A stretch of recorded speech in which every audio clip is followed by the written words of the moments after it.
नमस्कार दोस्तों, स्वागत है आपका UK education universe YouTube channel पे। तो दोस्तों, इससे पहले आप लोगों ने अ, अनेकार्थी शब्द देखे थे, यानी कि वाक्यांशों के लिए एक शब्द जो चैप्टर था हमारा, उससे रिलेटेड वीडियो हमने कल अपलोड की थी। आज हम बात करने वाले हैं उसी के सेकंड जो वीडियो है उस पे, यानी कि भाग 2 पे। दोस्तों, इससे पहले हमारे लगभग 10 चैप्टर कंप्लीट हो चुके हैं हिंदी राजपाल सिंह थ्योरी सीरीज के। आप लोगों ने यदि अगर नहीं देखे हैं तो आप लोग जाके, अलग से एक प्लेलिस्ट बनी हुई है, प्लेलिस्ट का लिंक मैं वीडियो के डिस्क्रिप्शन बॉक्स पर डाल दूंगा, आप लोग जाके वहाँ से देख सकते हैं।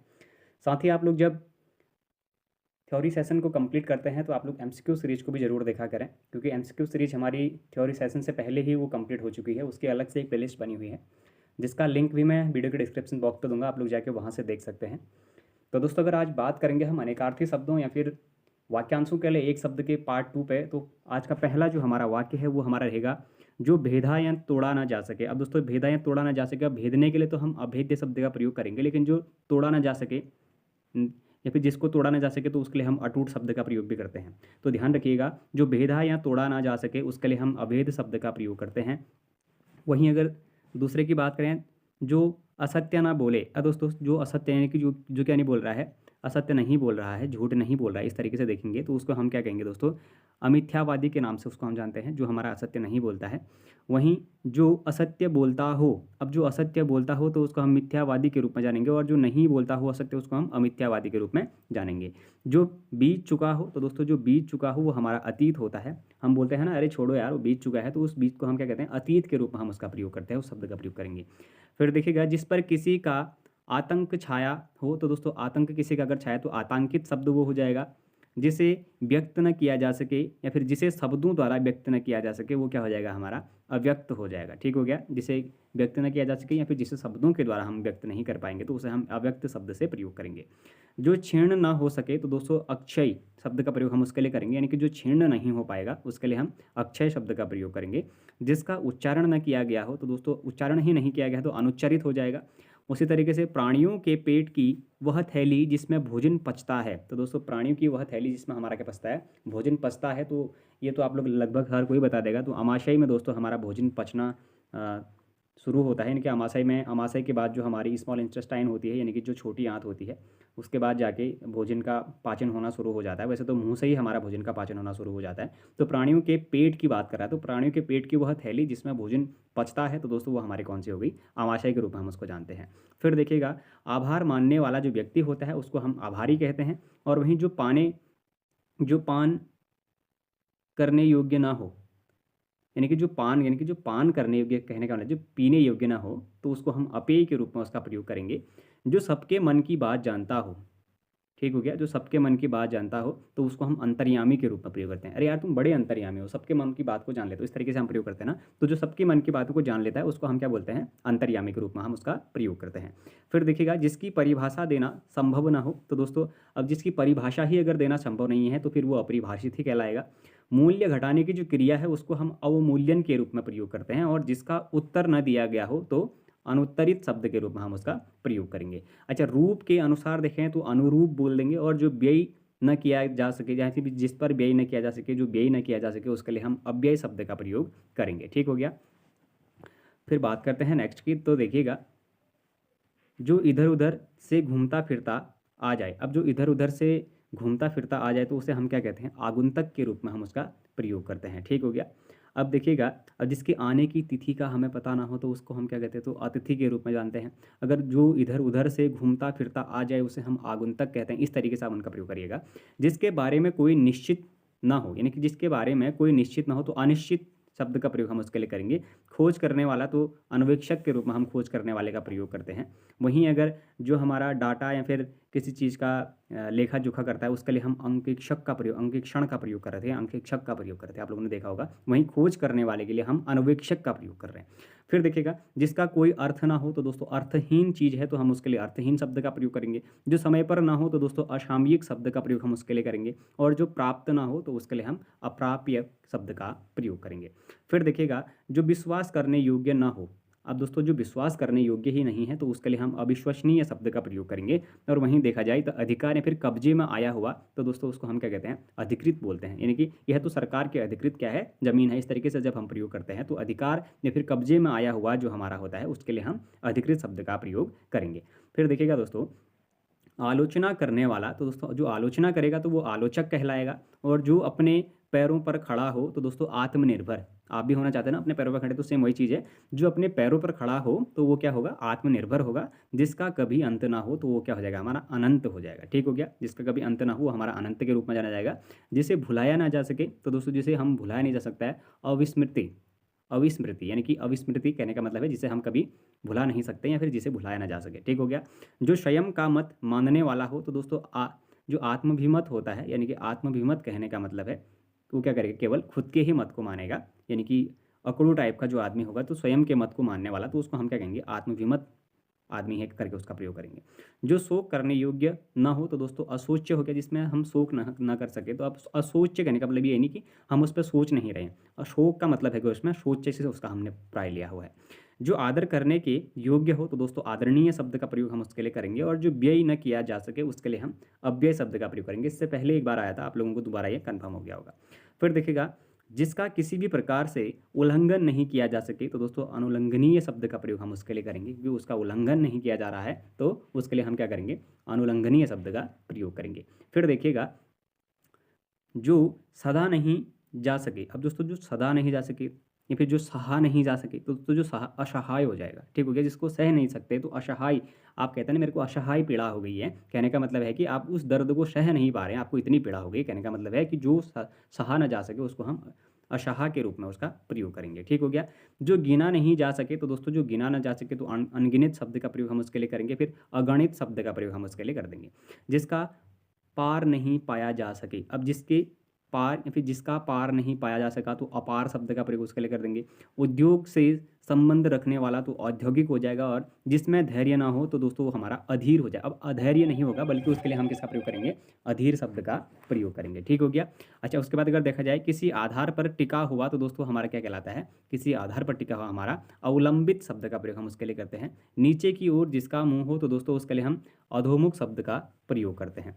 ठीक हो गया। अगर उसी तरीके से देखा जाए तो लालन पालन या देखभाल करने वाला जो व्यक्ति होता है उसको हम क्या कहते हैं, उसके लिए हम अभिभावक शब्द का प्रयोग करते हैं। और जिसका जन्म नहीं हुआ है उसके लिए हम अजन्मा या फिर अजात शब्द का प्रयोग करते हैं। अब आगे आगे चलने वाला जो होता है तो उसको हम क्या कहेंगे, अग्रसर शब्द का प्रयोग हम उसके लिए करते हैं। और वहीं अगर जब देखा जाए तो बहुत दूर तक नहीं देखने वाला, ठीक हो गया, अगर दूर तक देखने वाले के लिए हम दूरदर्शी शब्द का प्रयोग करते हैं। लेकिन जब बहुत दूर तक नहीं देखने वाला जो होता है उसके लिए हम अदूरदर्शी शब्द का प्रयोग करते हैं। वहीं बहुत दूर तक देखने वाला जो होता है उसके लिए हम दूरदर्शी शब्द का प्रयोग करते हैं।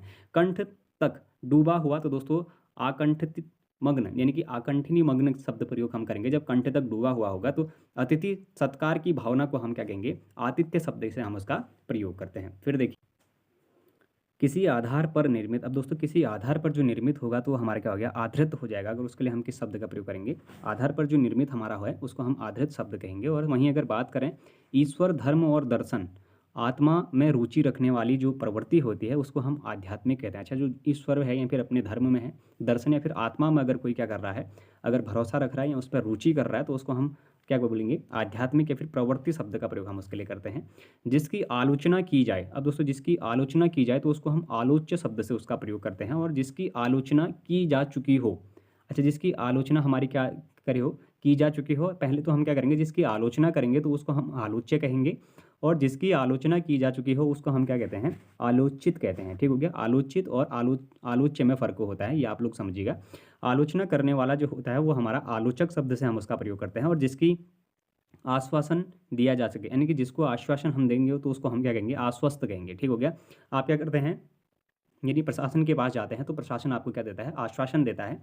तो आश्वासन देने का मतलब ये है कि आपको आसक्त कर दिया गया है। ठीक हो गया। अब उसके बाद अगर देखा जाए ऊपर चढ़ने वाला जो व्यक्ति होगा तो उसको हम क्या कहेंगे, अगर किसी के लिए हम ऊपर चढ़ने की अगर बात करें तो उसमें हमारा क्या क्या हो जाएगा, उसके लिए हम आरोही शब्द का प्रयोग करेंगे। अब देखिएगा, ऊपर चढ़ने वाले को यानी कि आरोही, और घटते क्रम को हम क्या कहते हैं। उसके बाद अगर बढ़ता क्रम जो हमारा रहता है तो वो हमारा बढ़ता क्रम कौन सा रहेगा, यानी कि ऊपर से नीचे, यानी कि ऊपर चढ़ने वाला जो क्रम है उसको आरोही, और ऊपर से नीचे को आने वाला क्रम कौन सा हो गया, हमारा अवरोही। इस तरीके से हम उसका प्रयोग करते हैं। अगर अत्याचार करने वाले को देखें तो दोस्तों या तो हमारा क्या कहलाएगा, या तो वो अत्याचारी कहलाएगा या फिर हमारा आतताई शब्द के रूप में हम उसका प्रयोग करते हैं। अब अत्याचारी तो अत्याचार करने वाले को अत्याचारी तो आप लोग समझ जाएंगे, लेकिन जब कभी अगर उसने फंसा दिया कि आतताई शब्द का प्रयोग कर दिया तो आतताई का मतलब भी अत्याचार करने वाला ही होता है, ये आप लोग ध्यान रखिएगा।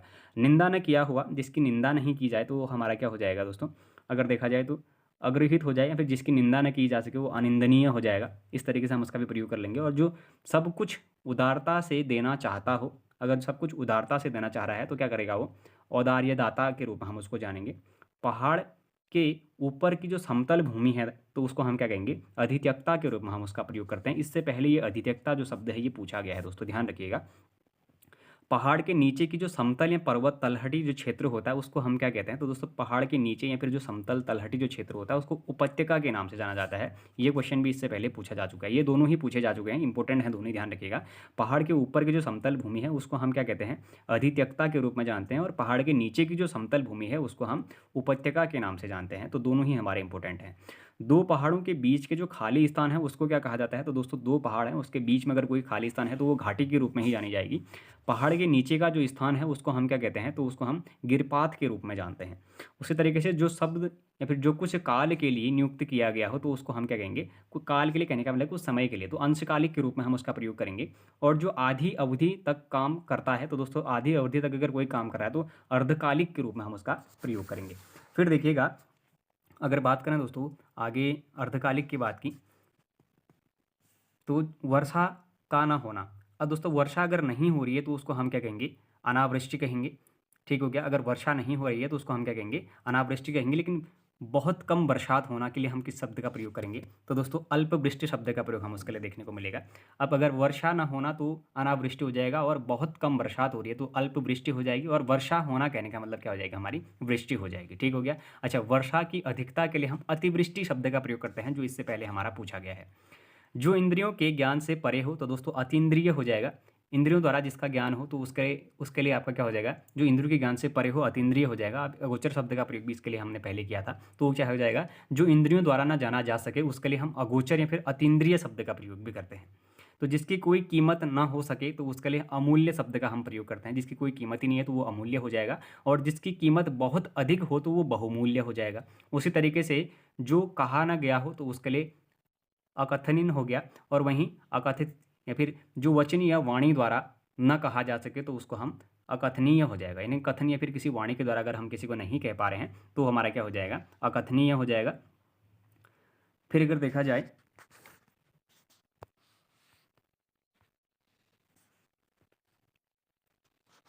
जिसे कहा ना जा सके या जिसे शब्दों के द्वारा नहीं कहा जा सकता तो वो क्या हो जाएगा, हमारा अकथनीय हो जाएगा।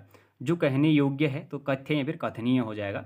और राज्य द्वारा निकाला गया आधिकारिक आदेश, तो दोस्तों ये हमारा अध्यादेश होता है, इससे पहले पूछा गया है। विधायिका द्वारा स्वीकृत नियम हमारा क्या होता है, अगर विधायिका ने अगर कोई नियम को अगर स्वीकार किया है तो उसको हम अधिनियम के रूप में जानते हैं। और अगर वहीं देखा जाए तो वह सूचना जो सरकार की ओर जारी हो तो उसको हम अधिसूचना कहते हैं। और जो आशा से परे हो तो उसे हम क्या कहते हैं, आशातीत के रूप में जानते हैं।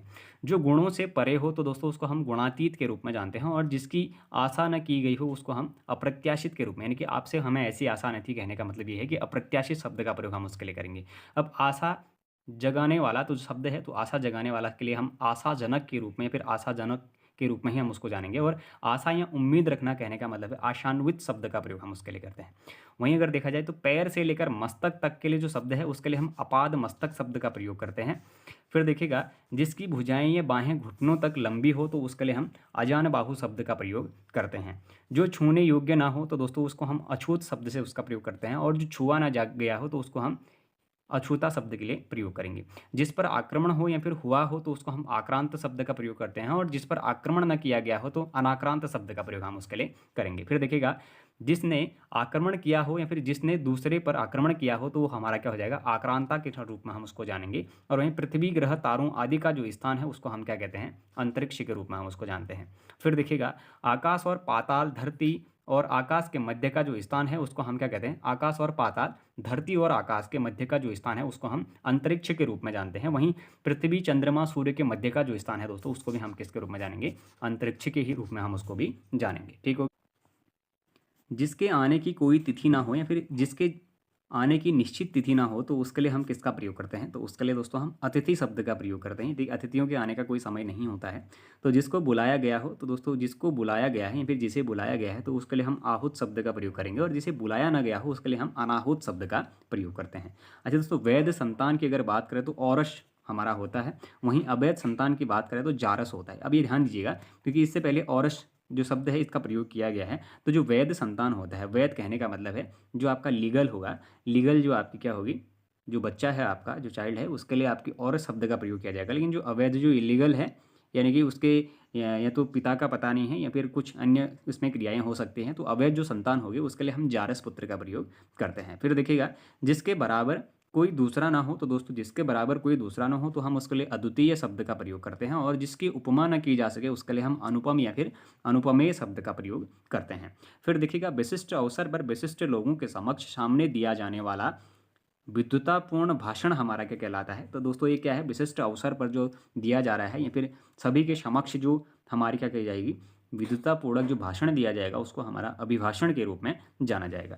दो या दो से अधिक लोगों के बीच की गई जो वार्तालाप है उसको हमारा क्या कहा जाता है? संभाषण के रूप में जाना जाता है। ये इंपॉर्टेंट क्वेश्चन है, आप लोग ध्यान रखिएगा।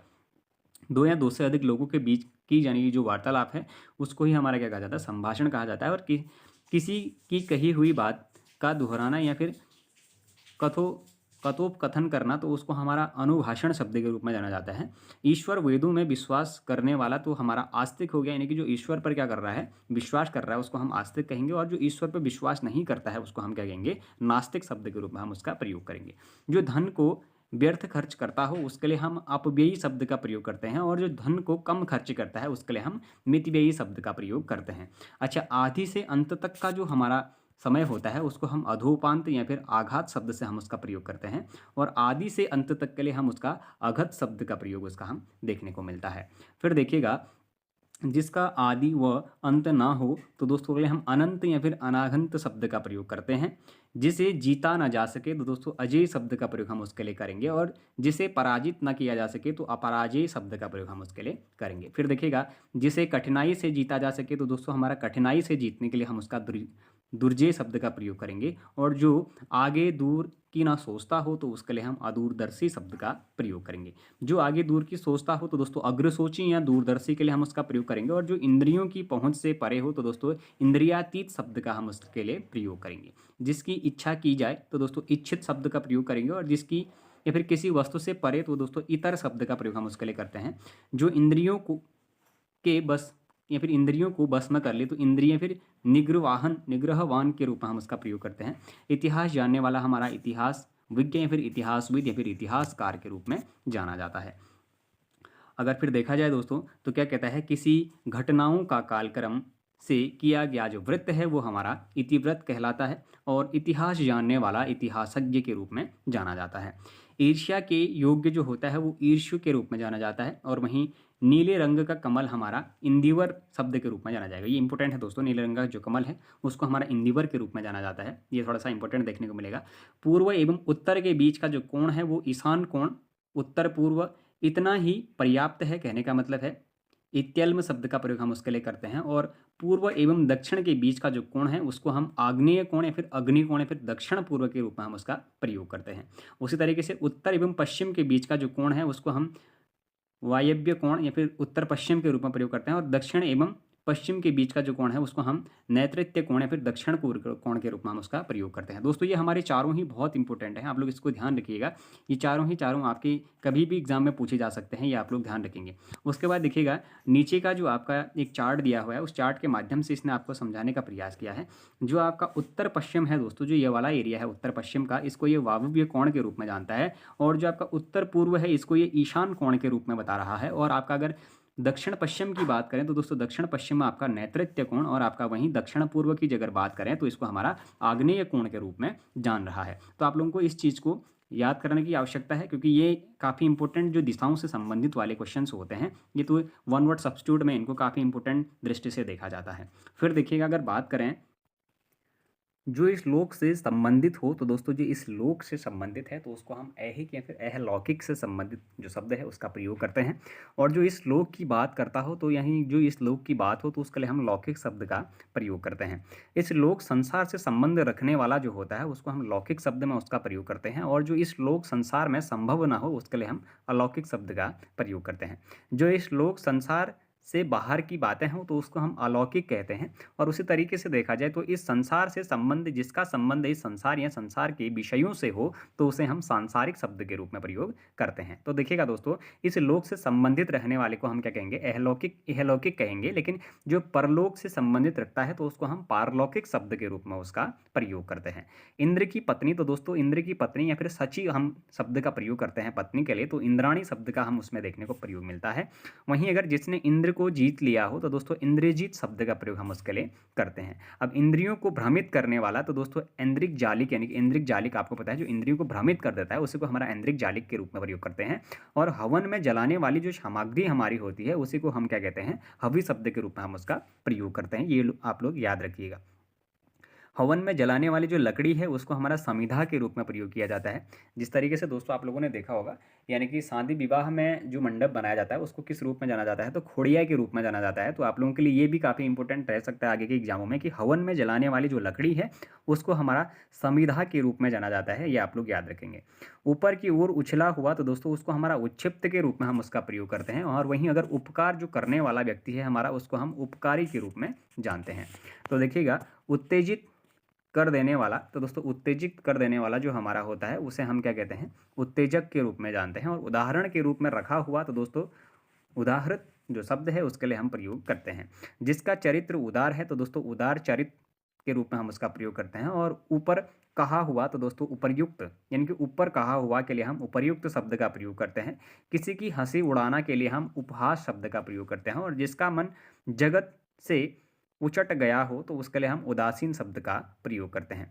जो किसी नियम का पालन ना करे तो दोस्तों उच्छृंखल शब्द का प्रयोग हम उसके लिए करते हैं। और जो धरती फोड़कर जन्म लेता हो उसके लिए हम उद्भिद शब्द का प्रयोग करते हैं। अब जिसकी उन्नति हो चुकी हो तो उसके लिए उन्नत शब्द का प्रयोग करेंगे। और जिसकी अपेक्षा की गई हो वह पुरुष या स्त्री उपेक्षित या फिर उपेक्षिता के रूप में हम उसको जानते हैं। अब ऊपर की ओर जाने वाला, तो दोस्तों अगर ऊपर की ओर कोई जा रहा है तो उसको हम ऊर्ध्वगामी के रूप में जानेंगे। और बड़े वंश में उत्पन्न के लिए हम उच्च कुलोत्पन्न या फिर हम क्या कहते हैं उसके लिए उच्च कुलोद्भव के रूप में हम उसका प्रयोग करते हैं। अच्छा, उल्लेख के योग्य अगर बोले तो उल्लेख है या फिर उल्लेखनीय शब्द का प्रयोग हम करेंगे। और उपन्यास लिखने वाला उपन्यासकार हो जाएगा। ऊपर की ओर मुख वाला हमारा ऊर्ध्वमुखी हो जाएगा। और जो उच्च भावों एवं विचारों से युक्त हो तो उसको हमारा क्या कहते हैं, उन्नत मना के रूप में हम उसको जानते हैं। ठीक हो गया। फिर देखिएगा, जो सब कुछ उदारता से देना जानता हो तो दोस्तों उदार मना के रूप में हम उसका प्रयोग करते हैं। और वह सामग्री जिससे कोई पदार्थ बने तो वो हमारा क्या कहलाता है, उपादान के रूप में हम उसका प्रयोग करते हैं। अब देखिएगा, जिसका उत्तर दिया गया हो तो दोस्तों उत्तरित हो जाएगा। और जिस पर उपकार किया गया हो तो वो हमारा उपकृत हो जाएगा। फिर देखिएगा, अपना पेट भरने वाला, तो दोस्तों उदर भरी, या फिर हम उसको प्रयोग करेंगे किस रूप में, उद रभंगरी। ठीक हो गया, उद रंग भरी। ठीक हो गया, उद रंग भरी के रूप में हम उसका प्रयोग करते हैं जो अपना पेट भरने वाला हो। या फिर किसी के हट जाने के बाद उसकी संपत्ति या पद को धारण या फिर ग्रहण करने वाला जो होता है उसके लिए हम उत्तराधिकारी शब्द का प्रयोग करते हैं।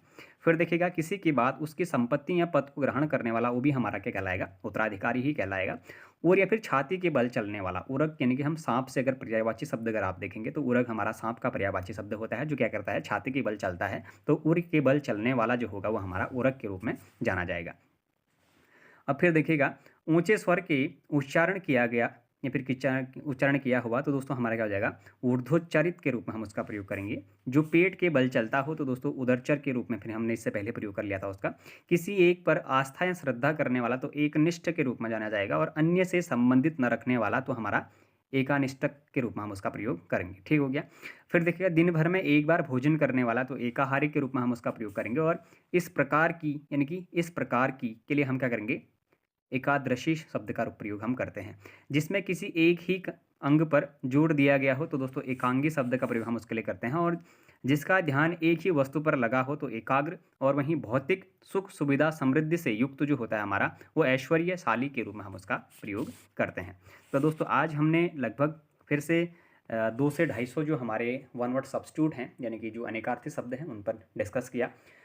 बेहतर तरीके से आप लोगों को ये चीज़ें समझ में आई होंगी। आप लोग को मैं बार-बार बोलता हूँ कि आप लोग जब भी थ्योरी सेशन कंप्लीट करते हैं तो तुरंत जाके आप लोग एमसीक्यू सीरीज़ को ज़रूर देखा करो, क्योंकि उससे आपका जो कॉन्फिडेंस है, जो मनोबल है, जो आप लोग यहाँ सीखते हैं, वो वहाँ आप लोगों को एक्चुअल वहाँ पर आप लोगों को प्रैक्टिस करने को देखने को मिलता है। कोई ना कोई क्वेश्चन जो आपको है उसको अटेम्प्ट करने का आपको मौका मिलता है।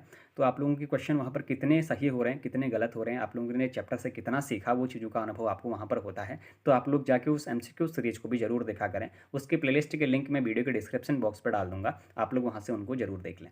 तो दोस्तों, यदि अगर आप लोगों को ये वीडियोज़ पसंद आ रही हो तो आप लोग चैनल को ज़रूर सब्सक्राइब करें, अपने दोस्तों के साथ चैनल को ज़रूर शेयर करें, बाकी लाइक करें, कमेंट करें और बने रहिएगा UK education universe YouTube channel के साथ। धन्यवाद।